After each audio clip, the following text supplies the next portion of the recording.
Hello students, welcome to the 9th video of this chapter, How do organisms reproduce। इसके पिछले वाले video में हमने देखा था कि जो रिप्रोडक्शन मेथड ह्यूमन बींग्स में अप्लाई होता है वो है सेक्सुअल रिप्रोडक्शन, जिसमें दो इंडिविजुअल्स इन्वॉल्व होते हैं।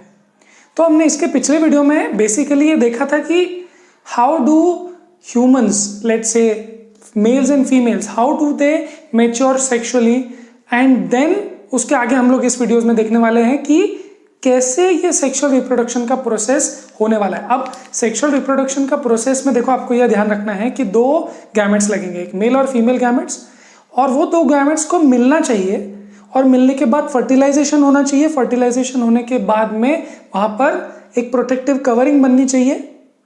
और ये कहानी बिल्कुल सिमिलर लग रही है फ्लावर्स के या प्लांट्स के केस में, जहां सेक्सुअल रिप्रोडक्शन होता है। वहां पर भी पोलन ग्रेन्स को स्टिग्मा पे जाके लगना चाहिए, फिर उसके अंदर जो मेल गैमेट है उसको ट्रांसपोर्ट होना चाहिए ओव्यूल तक जहां पर एग है, और फिर वहां पर फर्टिलाइजेशन होगा। तो बेसिकली द आइडिया इज कि जो मेल गैमेट है उसको फीमेल गैमेट तक जाना पड़ेगा। मेल गैमेट को होना चाहिए मोटाइल, मोबाइल, मूवेबल, और फीमेल गैमेट को एक ही जगह रहना रहता है।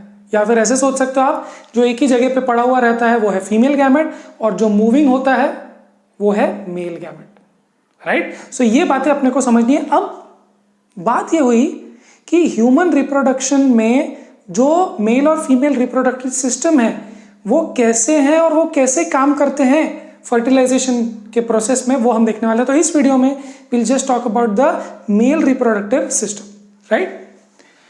Now it consist of two portions. आपको याद रखना है दो पोर्शंस है इसमें। सिर्फ वो पोर्शन नहीं है जो मेल जर्म सेल को बनाता है, बट वो भी पोर्शन है जो उस जर्म सेल को ट्रांसपोर्ट करता है। देखो फ्लावर के केस में याद रखो, पोलन ग्रेन्स में वो स्टोर्ड होता है मेल गैमेट, बट जब वो स्टिग्मा पे जाता है तो एक लॉन्ग ट्यूब बनती है और फिर वो पहुंचता है। तो वो भी इंपॉर्टेंट है, बिकॉज उसके ऊपर सिर्फ पोलन ग्रेन रखने से वो फर्टिलाइजेशन नहीं होगा, उसको स्टिग्मा, फिर स्टाइल, फिर ओव्यूल के अंदर जाना पड़ेगा। सो सिमिलरली यहां पर वो पोर्शन है विच प्रोड्यूसेस जर्म सेल्स, जिसको टेस्टिस बोलते हैं।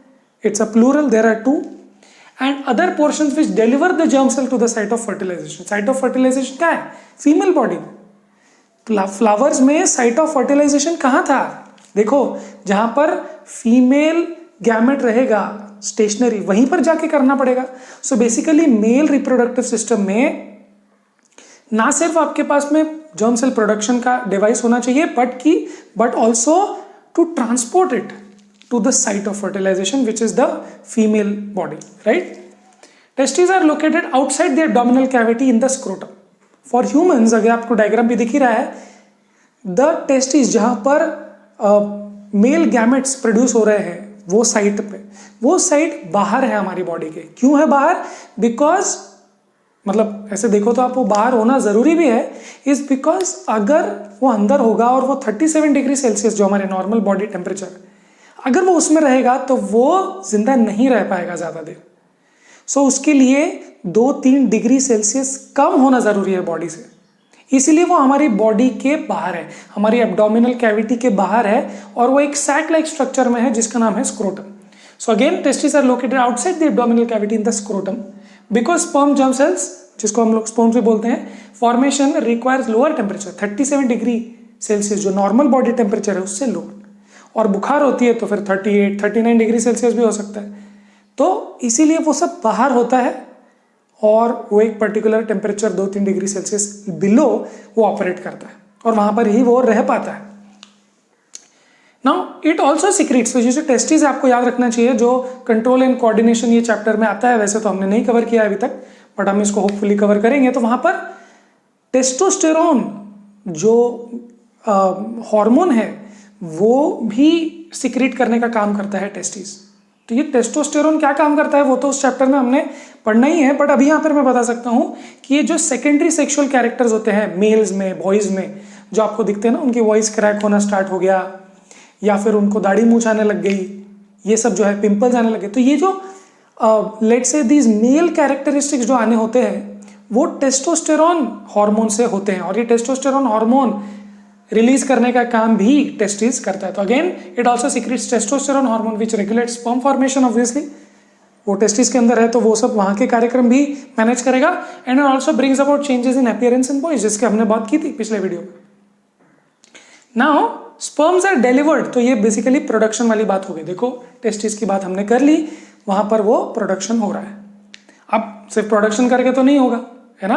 किसी फ्लावर में मेल गैमेट है और किसी अदर फ्लावर में यूनिसेक्स फ्लावर में फीमेल गैमेट है, तो भाई यहां से वहां सिर्फ उसने बोल दिया कि भाई मैंने पोलन ग्रेन बना दी, मेल गैमेट बना दी, बस हो गया। नो, उसको पहुंचना जरूरी है। सो सिर्फ प्रोडक्शन तो समझ गए हम लोग, अब ट्रांसपोर्टेशन की भी बात होनी चाहिए। Sperms are delivered through vas deferens नाम का एक ट्यूब है जो आपको डायग्राम में दिख रहा है। वो वास डेफरेंस ट्यूब निकलता है, देखो टेस्टिस से निकलता है और गोल घूम के अगर आप देखो तो वो पाइप जैसा जो स्ट्रक्चर है, वो पाइप जैसे स्ट्रक्चर में कुछ और भी चीजें ऐड हो रही है। क्या चीजें ऐड हो रही है? प्रोस्टेट ग्लैंड भी एक ग्लैंड होता है, उसकी सिक्रेशंस भी ऐड हो रहे हैं, और वो यूरिनरी ब्लैडर से निकलने वाले ट्यूब में मर्ज हो रहा है। इट्स बेसिकली कि भाई ये एक रोड है वास डेफरेंस और वो एक रोड है यूरिनरी ब्लैडर से निकलने वाला यूरेथ्रा, जो आपने पढ़ा है पिछले चैप्टर नंबर 6 में। वहां पर आपने देखा एक्सक्रीटरी सिस्टम कैसे काम करता है। तो यूरिनरी ब्लैडर के बाद यूरेथ्रा से वो पास आउट हो जाता है। सो यहां पर जो वास डेफरेंस है उसके अंदर में प्रोस्टेट ग्लैंड के कुछ सिक्रीशंस ऐड हो रहे हैं, और वो जो यूरिनरी ब्लैडर से जो निकला यूरेथ्रा उसमें वो मर्ज हो गया, एक रोड हो गया। पहले दो अलग रोड थे, अब वो एक रोड हो गया, या दो अलग लेट से ट्रिब्यूटरीज होते हैं, फिर वो एक सिंगल नदी बन जाती है। So you have to remember one thing, that जिस पैसेज से यूरिन पास होता है उसी पैसेज से स्पर्म भी पास होते हैं। पास होना जरूरी है। आपकी बॉडी में सिर्फ स्पर्म प्रोड्यूस होने से रिप्रोडक्शन नहीं हो जाएगा, एसेक्सुअल रिप्रोडक्शन नहीं हो रहा। आपके स्पर्म सेल्स में हाफ नंबर ऑफ क्रोमोसोम्स है, उसको और एक सेल फीमेल गैमेट से मिलने की जरूरत है, तभी वो एक ऑर्गेनिज्म बनेगा जिसमें जितने क्रोमोसोम्स होने चाहिए उतने होंगे। सो वो जो ट्रांसपोर्टेशन का काम है, डिलीवर्ड थ्रू वास डेफरेंस, इसको आपको स्पेलिंग भी याद रखनी है, vas deferens, which unites to the tube coming from the urinary bladder urethra. आपको ये याद रखना है, सेम पैसेज है, सेम पैसेज है। Prostate glands and seminal vesicles also add their secretions along the path, मतलब जहां से स्पर्म पास होता है तो सिर्फ स्पर्म पास नहीं होना है, वहां से प्रोस्टेट ग्लैंड्स और सेमिनल वेसिकल्स से निकलने वाले कुछ फ्लूइड्स भी ऐड होने चाहिए। क्यों फ्लूइड्स ऐड होने चाहिए? क्योंकि उसके दो कारण है। पहला तो ये कि जो स्पर्म्स हैं वो एक ऐसे मीडियम में जाने वाले हैं फीमेल बॉडी में जहां पर वो हॉस्टाइल कंडीशंस होंगे, तो वो हॉस्टाइल कंडीशन से बचाने के लिए वो स्पर्म के साथ में होना चाहिए इनके सिक्रीशंस। ये पहली बात हुई। दूसरी बात ये हुई, यहां पर लिखी है, which makes the transport easier, जिसकी हमने बात की थी। वैसे तो वो एक ही बात समझ लो कि उसके बिना ट्रांसपोर्ट ईजी नहीं होगा, क्योंकि जब फ्लूइड बनेगा वो तभी वो इजीली ट्रांसपोर्ट हो पाएगा। तो yes, that's the another point. And also it provides nutrition to sperms. See sperm क्या है? Sperms are tiny motile bodies जिनकी लॉन्ग टेल होती है और बेसिकली उनमें सिर्फ डीएनए मटेरियल ही होता है। तो उनको न्यूट्रिशन की जरूरत पड़ती है जब तक उसको फीमेल बॉडी तक, ओवम तक पहुंचने का देरी है, तब तक उसको न्यूट्रिशन मिलते रहना चाहिए, बिकॉज वो एलियन लोकेशन है। बाहर हमारे स्क्रोटम के बाहर जब वो जाता है तो वो एलियन लोकेशन है, वहां पर उसको चाहिए न्यूट्रिशन, वहां पर उसको चाहिए कि वहां पर वो एसिडिक मीडियम थोड़ा सा बेसिकली कंट्रोल हो जाए और ट्रांसपोर्ट उसका इजी भी हो जाए। तो ये तीन कारण है जिससे ये प्रोस्टेट ग्लैंड्स और सेमिनल वेसिकल्स के जो सिक्रेशंस है वो काम आते हैं। अगेन प्रोसोवर्म्स आर टाइनी मोटाइल बॉडीज, जो बहुत ही फेमस उसका डायग्राम है वो आपको मैं दिखा भी रहा हूं, विद अ लॉन्ग टेल। वो लॉन्ग टेल जरूरी है और फिर वो लॉन्ग टेल से आगे बढ़ते हैं। It helps reach the female germ cell. Female germ cell, again याद करो, फ्लावर्स के केस में एक लॉन्ग ट्यूब बनी थी और वहां से वो मेल गैमेट्स गए थे फीमेल एग तक फर्टिलाइजेशन के लिए।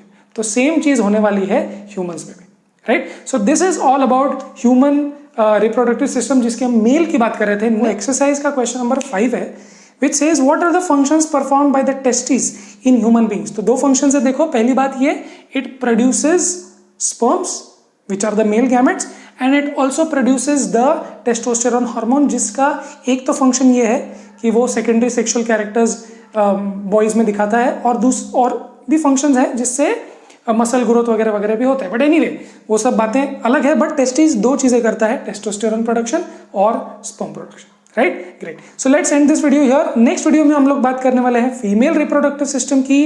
टिल देन पढ़ाई करते रहे।